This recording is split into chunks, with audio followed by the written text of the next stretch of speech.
本节目是由 Rider ATH Shopee 网店自己赞助自己播出。Yo, what's up？ 欢迎回来 Rider ATH， 我是阿豪 ATH。不知道你们有没有看到上个礼拜跟上个礼拜啊，我就有讲解了这个 Proton Iris 还有 Proton Persona 将要在这个2021年啊推出小改款的一些 info。然后我在 Iris 的那一部影片里面呢，就有提到它的另外一家竞争对手。然后在那部影片里面也算是给自己挖了一个坑啊，就是我有讲到接下来如果有机会的话，我要拍一部关于MyV 小改款的一些 info 的影片，然后今天这一集没有错，就是关于 Proton MyV 2021小改款的影片啦。如果今天是你第一次点开我的 channel 啊，看到我的影片的话，哇，恭喜你啊！你接触到了一个非常欢乐，然后又很 happy， 虽然有一点奇奇怪怪的 channel。那么我这个 channel 呢，时常就会有一些这种汽车的 info 啊，新车还有一些旧车的 review， 所以欢迎大家可以点下那个订阅的 button， 加入这个非常欢乐的汽车邪教啊。OK， 废话不多说，我们现在就来进入今天的正题 ，Proton MyV 2021小改款啦。不知道你们家有没有 MyV 啊，或者曾经拥有过 MyV 啊？好像我家呢，曾经就有3辆 MyV 啊，第一代的 MyV 有过1辆，然后 Lagi Power、Lagi Best 就有过2辆啦。如果你们家也是有过 MyV， 或者现在你们就是 MyV 的车主的话，欢迎在这个留言区这边打上来啊，看一下到底有多少人啊是 MyV 的 owner， 或者曾经拥有过 MyV。MyV 是一辆很神奇的小车来的，在2005年。当时候第一代的 MyV 发布的时候啊，就很多人对这辆车都感兴趣。主要的原因是它跟之前的一些 Proton 车款一样，是 Rebadge Daihatsu 或者 Toyota 的车款，不管是耐用度啊，还是一些 spare part 方面啊，都是 Malaysia 人啊觉得 Proton 这个品牌呢，就是你买下去就不会错了啦，肯定是很省心的。当时候 Proton MyV 的销量呢，真的是一流，因为它的隔壁家对手 Proton 几乎是没有一个产品可以跟它正面对抗啊。对啦，那时候虽然是有出了一个 CV 啊，但是 CV 这辆车摆在 MyV 旁边，我相信没有几个人会去选择买 CV 啊。而且那一辆车的外观真的是不吸引人啊。当然我家也一样啊，我老爸呢就去买了一辆 Proton MyV 1300cc 手排版的，因为它车身很轻嘛，然后它的压箱啊这些反应全部都很好，然后就觉得这辆车操控起来很爽，很有力，也很灵活，所以我们几乎全家人啊都没有嫌弃过这一辆车。差不多4年前的时候啊，2017年的时候 ，Proton MyV 这一辆车的销售量啊就已经超过100万台了。我觉得你们可以做一个实验啊，就是可能你去上班的路上啊，从你出门开始到你的公司的这一个路程上面，你可以算一下有多少辆 MyV， 你就知道 MyV 啊到底是有几夸张的多啊。第一代的 MyV 带给人们的这种低故障率啊、好保养啊、省油、轻快、大空间，各种各样的好处啊，造就了它有一个非常好的销量。所以呢，在2011年的时候 ，Proton 就推出了第2代的 MyV， 就是 Lagi Best 啊。那时候的 Lagi Best 是1300cc 啊，后来就有一个 Lagi Power、Lagi Best 1500cc 的 MyV。国民小钢炮的这个称号啊，应该就是从 Lagi Power、Lagi Best 这个时候开始的啦。1500cc 塞入一个差不多1吨左右的车身里面，再搭配了它的这个换挡逻辑啊，是前面1号牙、2号牙很轻快、很有力的这种感觉的牙箱啊，加起来就是你感觉这一辆车很有力，空间又大，二手价又好，故障率又低，哇老喂，根本就是完美的车型啊。OK， 这个 Lagi Power、Lagi Best 也经历了一个换代啦，就来到了目前马来西亚正在卖着的第3代 Proton MyV。以前第1代、第2代的 MyV 给人家感觉就是可爱路线，然后在第2代的时候 ，Lagi Power、Lagi Best 出现一个转折，它用了一个可爱的这个外形，可是让人家觉得它是一个很好跑、很会跑的小钢炮。所以我觉得 Proton 的 R&D 啊，他们就开始往这个比较 sporty 的路线来前进了，就把这个 MyV 的外形呢做了一个全新的大变化。我心目中的 MyV 就是第一代、第二代的那种圆润嘛，然后来到第三代的 MyV 的时候，刚开始是觉得哇，好像有一点变成另外一个东西了。假如它不要叫 MyV 它叫别的名字都 OK。然后第三代的 MyV 当然它的这个 interior 的空间表现是不及它的前2代啦。我真的觉得第一代跟第二代的 MyV 空间表现真的超好，而且我觉得驾起来那个轻快的感觉也比较少了一点点，应该是为了这个省油啊。所以第三代的 MyV 在起步的时候呢，我觉得是没有第一代跟第二代那么轻快啦。再来就是第三代 MyV 可以讲是 Perodua 一个自主研发车款吗？因为之前2代都是 rebatch 的嘛，这一次反而是 Malaysia 的 Perodua 先有，然后印尼才有 Daihatsu Sirion。哇，这个变成我们好像走在前面了但是走在前面也是有一定的坏处啦，走在前面就可能会先碰壁几次啦，没有错啦。这个 Perodua MyV 虽然在第三代的时候加入了很多，在当时候我觉得还算是蛮高科技的一些东西啦，好像 LED 的头灯组啊，然后有这个 ASA 主动的这个 safety feature 啊，这些东西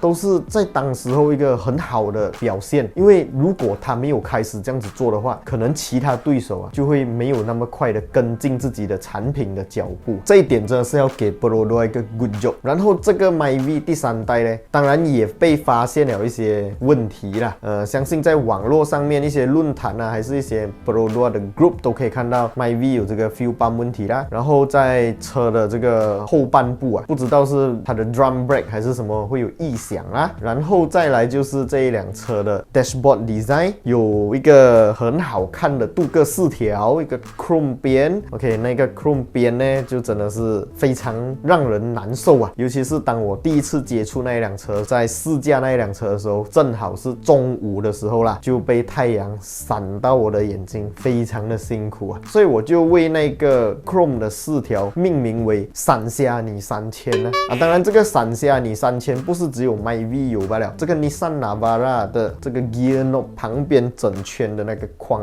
也是闪瞎你3000Perodua Ayarus 呢，在它的这个冷气的框也是 chrome 的，也是非常够力反射阳光。你们还有遇到什么车款是在这个艳阳高照的时候会有一些反射阳光很严重的话，都可以在影片下面打上来告诉我一下，还有什么车款也是有这种问题然后我也希望在接下来这个 MyV 的小改款会把这个镀铬饰条换成可能别的颜色啦。可能有些人会讲换 carbon fiber 什么，我是觉得 carbon fiber 不美。为什么？因为 dashboard 是黑色嘛， carbon fiber 也是黑色嘛，就黑黑的乌漆嘛黑，没有什么层次感。所以我觉得它如果可以换成雾银色，应该是一个不错的 idea 啦。OK， 讲了这么多，我们现在来讲一下这个即将要迎来小改款的 MyV 会有什么样的一些改变。当然其实呢，我已经是有收到一些小道消息，准不准不知道，但是我觉得准确度蛮高的。当然我不可能在这一部影片里面秀出我看到的东西，所以我就会用画出来的方式大概给大家看一下这个未来的小改款 MyV 的 bumper 大概是长什么样子。我个人觉得啦，现在的 MyV 更好看，真的是被 Ativa 传染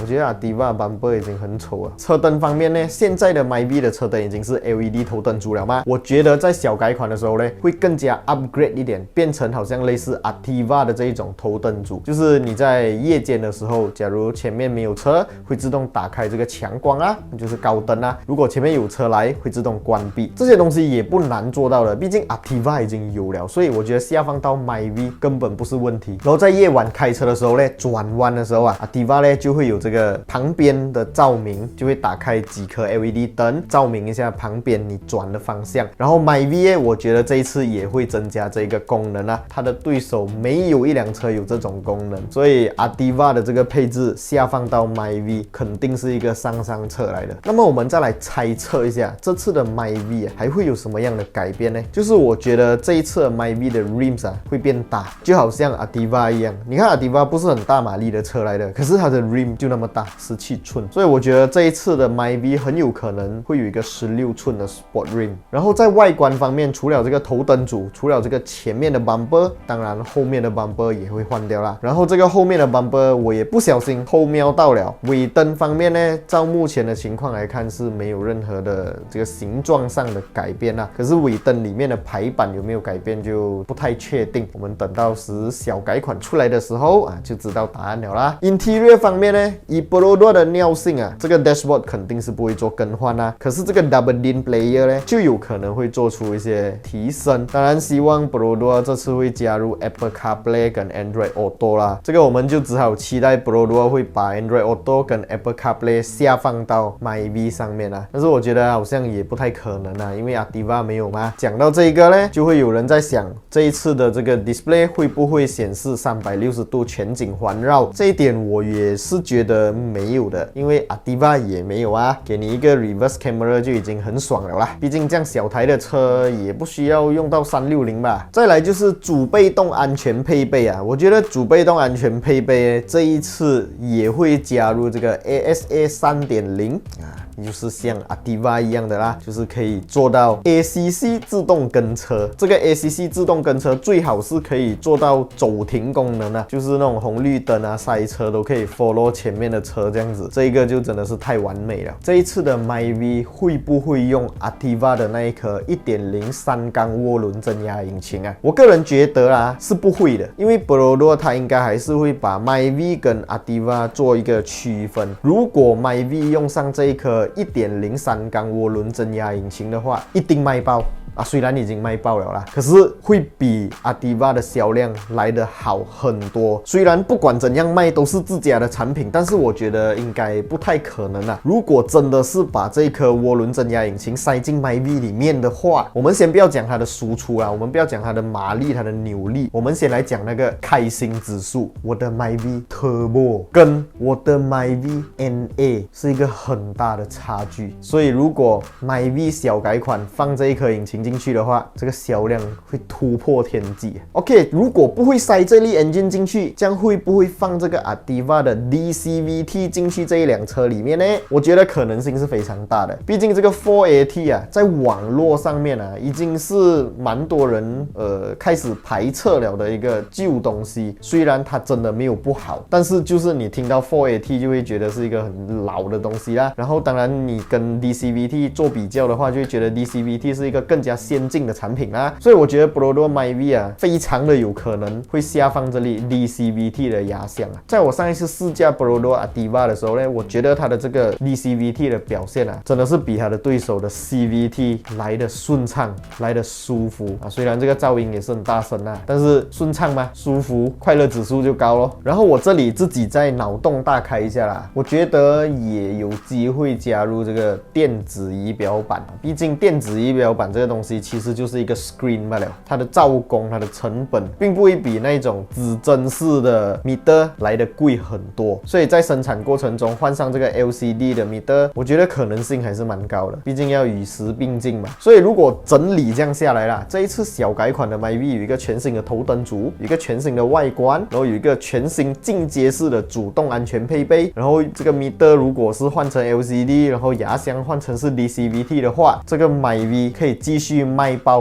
5年都不是问题啦。相信很多人都在等车啦，有些是在等 MyV， 有些是在等 Ativa。如果你在等车的话，不妨再等一等啦，因为 Perodua 很喜欢给人家 surprise， 就是突然把这辆车发布出来，很难讲。我这一部影片出来过后，下个礼拜 Perodua 就发布了小改款 MyV 啊，虽然可能性不大啦，但是还是可以值得期待一下的啦。好啦，如果你们对 MyV 小改款有什么样的一个愿景啊，你们希望它增加什么东西呢？都可以在影片下方留言区打上来啊。很难讲 Perodua 的 marketing 会去读我的 comment 啊，那么就当做愿望清单，让你们在下面写一写啦。OK， 今天这一部关于 MyV 小改款的影片就先到这里。如果你们喜欢我的影片，不要忘记订阅、按赞还有分享出去，小铃铛也要跟它大力的嘟下去啊！我的这个 channel 呢，有超过 60% 的这个观众啊是还没有订阅的啊，这里就麻烦大家来订阅一下，那么你们以后就可以准时收看到这个非常奇怪可是又很欢乐的、充满邪教气息的汽车频道啦。好啦，今天就先到这里，我是阿豪 ATH， 我们下一部影片再见啦 ，Goodbye。